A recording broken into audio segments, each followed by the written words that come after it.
எல்லாருக்கும் வணக்கம். இப்போ கரண்டா சோசியல் மீடியா நியூஸ்ல பயங்கர வைரலா போயிட்டு இருக்கிற ஒரு விஷயம் அதுதான் டீலிமிட்டேஷன், அதாவது தொகுதி மறுசீரமைப்பு. ஏன்பா சீரமைக்கிறதுனா நல்லது தானே, நம்ம நாட்டுக்கும் நல்லது தானே அப்படின்னு நீங்க கேக்குறீங்கன்னு புரியுது. ஆமா, நாட்டுக்கு நல்லது, ஆனா நம்ம தமிழ்நாட்டுக்கு நல்லது.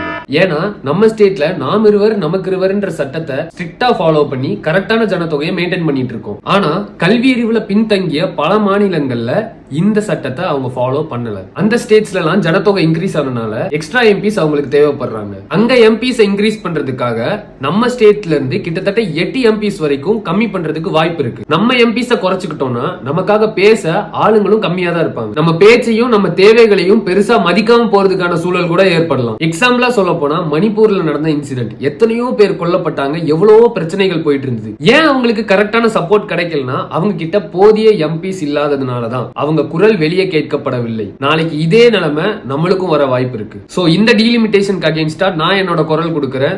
#fair delimitation சப்போர்ட் பண்றேன். நீங்களும் #fair delimitation சப்போர்ட் பண்ணுங்க. உங்களோட வாய்ஸை ரைஸ் பண்ணுங்க. வாழ்க ஜனநாயகம், வளர்க தமிழ்.